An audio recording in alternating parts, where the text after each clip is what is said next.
ng bayan, maasahan anumang panahon.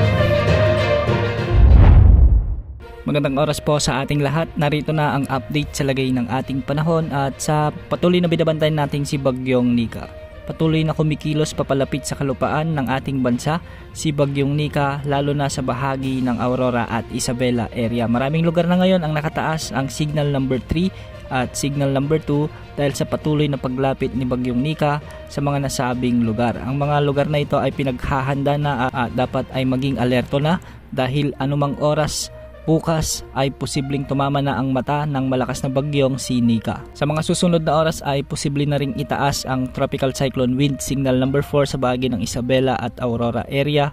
Kaya antabayanan ang mga susunod na updates ukol dito. Sa ngayon, kung makikita natin sa forecast track ng Pag-asa ay patuloy nakikilos si Bagyong Nika dito nga sa bahagi ng Aurora Isabela area. Pinapayuhan natin ang ating mga kababayan lalo na sa mga lugar na direktang tatamaan ni Bagyong Nika na maging alerto sa mga pagbugso ng hangin at malalakas na pagbuhos ng ulan dahil posible ang mga pagbaha at pagguho ng lupa lalo na yung mga lugar na mabababa at yung mga nasa landslide prone areas. Ayon sa Pag-asa, posibleng umabot si Bagyong Nika sa 130 km per hour sa kanyang lakas bago ito maglandfall. Posibleng humina naman ito ng bahagya habang tinatawid nito ang mga kabundukan ng Northern Luzon at makakalabas na sa landmass ng Luzon pagsapit naman ng hapon o gabi ng Lunes. Inaasang makakalabas naman sa ating area of responsibility si Bagyong Nika sa araw ng Martes ng hapon o gabi.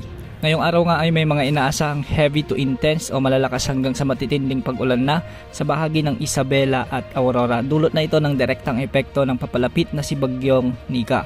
Samantala na sa moderate to heavy o katumbas ng 50 to 100 mm na pag-ulan naman ang mararanasan sa mga oras na ito sa bahagi ng Apayao, Cagayan, Abra, Kalinga, Mountain Province, Ifugao, Nueva Vizcaya, sa may Quirino, Quezon Province, Camarines Norte, Catanduanes at Camarines Sur. Pinag-iingat natin ang ating mga kababayan lalo na sa mga mabababang lugar at yung mga malapit sa mga ilog na maging handa dahil posible ang mga pagbaha at pagguho ng lupa. Pagsapit naman ng hapon at sa palandfall na si Bagyong Nika, asahan na ang mga intense to torrential rains o katumbas ng mahigit 200 mm na pag-ulan sa bahagi ng Apayao, Kalinga, Cagayan, Isabela at Aurora.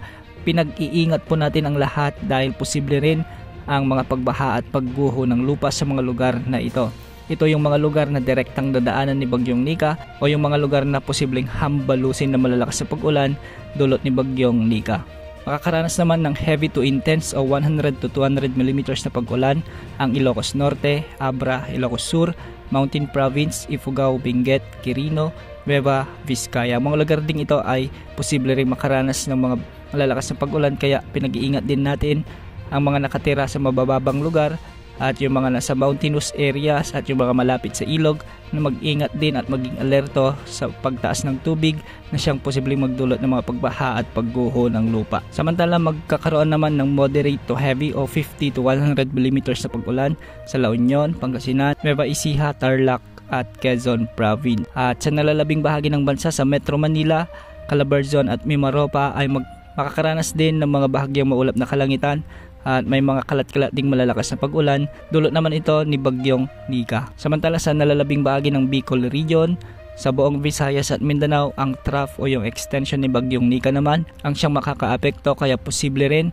ang mga mahihina hanggang sa mga katamtamang pag-ulan. Ingat po ang lahat at maging alerto kay Bagyong Nika. Yan ang update sa lagay ng panahon. Ito pong weather update ng bayan, maasahan anumang panahon.